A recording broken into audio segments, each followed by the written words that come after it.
안녕하세요. 오늘은 머신러닝의 정말 중요한 과정이죠. 데이터 라벨링에 대해 좀 더 깊게 이야기 나눠보려고 합니다. 네, 안녕하세요. 특히 보내주신 자료들 보니까 수평적 라벨링이랑 계층적 라벨링, 이 두 가지 방식이 핵심이더라고요. 맞아요. 그래서 오늘은 이 두 가지 방식이 각각 뭔지, 또 어떤 장단점이 있는지 명확하게 알아보고 어떨 때 어떤 걸 쓰는 게 더 좋을지 감을 잡는 데 도움을 드리는 게 목표입니다. 네, 이게 좀 복잡해 보일 수도 있는데 저희 핵심만 딱딱 짚어서 쉽게 풀어드릴게요. 좋습니다. 그럼 예를 들어서 독수리 사진이 있어요. 이걸 분류할 때 그냥 독수리 이렇게 라벨 하나만 딱 붙이는 방식이 있을 거고 네, 그렇죠. 제일 간단한 방식이죠. 다른 하나는 뭐 동물이라는 큰 카테고리 안에 새가 있고 그 안에 뭐 맹금류 그리고 그 아래 독수리 이렇게 체계적으로 붙이는 방식도 있겠죠. 맞습니다. 바로 그 지점에서 오늘 다룰 두 방식, 수평적이냐 계층적이냐가 갈리는 거죠. 그럼 좀 더 기본적인 것부터 시작해 볼까요? 네. 수평적 라벨링 이건 어떤 건가요? 수평적 라벨링, 플랫 라벨링이라고도 하는데요. 이건 이름 그대로 모든 라벨을 그냥 같은 수준에 두는 거예요. 아, 위아래가 없이. 네, 고양이, 개, 독수리, 이 라벨들 사이에 어떤 관계, 부모-자식 관계 이런 걸 전혀 가정하지 않는 거죠. 각자가 그냥 독립적인 거예요. 그럼 구현하기는 되게 간단하겠네요. 직관적이고. 그렇죠. 그게 가장 큰 장점입니다. 우리가 흔히 아는 SVM이나 로지스틱 회기 같은 표준적인 분류 모델들 있잖아요. 예. 그런 거랑 바로 쓰기에도 좋고요. 자료에서도 보니까 뭐 스팸 메일 분류처럼 클래스들이 비교적 딱딱 나뉘는 문제에 유리하다고 하더라고요. 네, 맞아요. 하지만 이게 또 단점도 명확해요. 만약에 클래스 수가 너무 많아지거나 아니면 독수리랑 매처럼 되게 비슷한 애들이 많으면 모델이 좀 헷갈리기 쉽죠. 아, 비슷비슷해서 구분을 잘 못할 수도 있겠군요. 네. 그리고 또 어떤 특정 클래스 데이터만 너무 적은 경우 있잖아요. 데이터 불균형이라고 하죠. 네네. 그럴 때는 그 적은 클래스의 모델이 너무 맞춰져 버리는 과적한 문제도 생길 수 있고요. 아, 그리고 만약에 나중에 새로운 클래스, 예를 들어 올빼미를 추가하고 싶으면요. 모델 전체를 아예 처음부터 다시 학습시켜야 하는 건가요? 맞습니다. 그게 이제 확장성 측면에서는 좀 아쉬운 부분이죠. 전체 판을 다시 짜야 하니까요. 음, 바로 이런 단점들 때문에 이제 다른 방식, 계층적 라벨링이 나오는군요. 네, 그렇죠. 계층적 라벨링은 대안으로 나온 건데 이걸 라벨들을 아까 말씀하신 것처럼 트리 구조로 관리하는 거예요. 부모-자식 관계를 만드는 거죠. 동물 아래 새, 그 아래 맹금류, 또 그 아래 독수리 이런 식으로요. 아하, 그럼 예측할 때도 위에서부터 아래로 단계를 밟아가면서 하겠네요. 일단 이게 동물인가? 맞으면 새인가? 포유류인가? 이런 식으로요. 네, 정확합니다. 보통 그렇게 구현을 많이 하죠. 이게 좋은 게 비슷한 클래스들을 상위 레벨에서 한번 묶어주잖아요. 독수리나 매나 일단 맹금류 혹은 새라는 그룹 안에 있으니까요. 그렇죠. 그래서 하위 레벨에서 생길 수 있는 혼동을 좀 줄여줄 수 있어요. 그리고 설령 맨 마지막 단계에서 독수리를 매라고 잘못 분류했더라도 그 윗단계인 맹금류나 새까지는 맞출 확률이 높다는 거죠. 아, 완전히 틀리는 게 아니라 어느 정도 유사한 범주까지는 맞출 수 있다. 우리의 영향이 좀 줄어드는 효과가 있겠네요. 네, 맞아요. 오류가 전파되는 걸 좀 막아주는 거죠. 그리고 또 상위 레벨에서 학습한 정보가 하위 레벨 학습에도 도움을 주니까 데이터 효율성도 좋아지고요.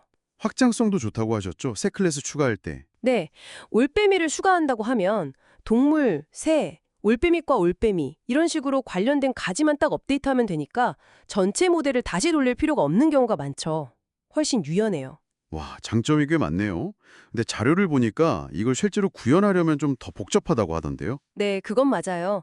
일단 그 계층 구조 자체를 잘 설계하고 관리하는 게 일이고요. 데이터 준비도 좀 다르겠네요. 네, 데이터도 그냥 독수리 이렇게 주는 게 아니라 동물, 동물새, 맹금류 이런 식으로 계층 정보를 다 포함해서 구조화된 형태로 준비해야 해요. 아, 그럼 일반적인 분류 모듈로는 이걸 처리하기 어렵겠네요. 그렇죠. 이런 트리 구조의 관계를 이해하고 예측에 활용할 수 있는 좀 특별한 모델이나 라이브러리가 필요해요. 자료에 나온 하이 클래스 라이브러리 같은 게 그런 예시고요. 각 노드마다 분류기를 두거나 부모 노드 정보를 활용하거나 하는 여러 방식이 있죠. 성능 면에서는 어떤가요? 실제로 더 좋은 결과가 나오나요? 네, 그게 중요하죠. 자료에 흥미로운 연구 결과가 있었는데 어떤 소비자 불만 데이터셋을 가지고 실험했더니 계층적 분류기가 그냥 수평적 분류기보다 F점수 기준으로 평균 9.6%나 성능이 더 좋았다고 해요. 오, 9.6%면 꽤 큰 차이인데요? 단순히 방식을 바꾼 것만으로도요? 네, 상당한 개선이죠. F점수라는 게 정밀도랑 재현율을 같이 보는 지표잖아요. 모델이 얼마나 정확하게 맞추면서도 실제 정답들을 놓치지 않고 잘 찾아내는지를 균형 있게 보는 건데, 여기서 이렇게 뚜렷한 향상이 있다는 건 문제의 특성만 잘 맞으면 이 계층적 접근이 아주 강력할 수 있다는 증거죠. 아, 그래서 뭐 전자상거래 상품 카테고리 분류나 의료 진단 코드 분류처럼 원래 좀 계층적인 구조가 있거나 아니면 클래스 종류가 어마어마하게 많거나 데이터 불균형이 심할 때 특히 이걸 고려해 볼 만하다는 거군요. 정확합니다. 그런 경우에 특히 빛을 발하죠. 하지만 반대로 생각하면 클래스 종류가 몇 개 안 되고 서로 명확하게 딱딱 구분된다면 굳이 이런 복잡한 구조를 도입할 필요는 없겠네요. 그냥 단순하고 빠른 수평적 방식이 더 나을 수도 있겠고요. 뭐 아까 말한 사과 바나나 분류처럼요. 네, 맞아요. 절대적으로 어느 한쪽이 항상 좋다고 말할 수는 없어요. 결국은 우리가 다루는 문제의 복잡성, 클래스들 사이의 관계, 가지고 있는 데이터의 양과 질, 이런 것들을 다 종합적으로 보고 가장 적합한 전략을 선택하는 게 핵심입니다. 이게 단순히 라벨링 방식 하나 정하는 걸 넘어서 모듈 성능뿐만 아니라 나중에 데이터를 관리하고 확장하는 전체 작업 흐름에까지 영향을 미친다는 말씀이시죠? 네, 생각보다 그 파급 효과가 꽤 큽니다. 자, 그럼 정리를 좀 해보면 수평적 라벨링은 단순하고 빠르다는 장점이 있지만 클래스가 많거나 서로 비슷할 때 그리고 확장성 면에서는 좀 약점이 있다. 그렇죠. 반면에 계층적 라벨링은 구현은 좀 더 복잡하지만 그 구조를 잘 활용하면 정확도나 데이터 효율성, 확장성 면에서 더 나은 성능을 기대할 수 있다.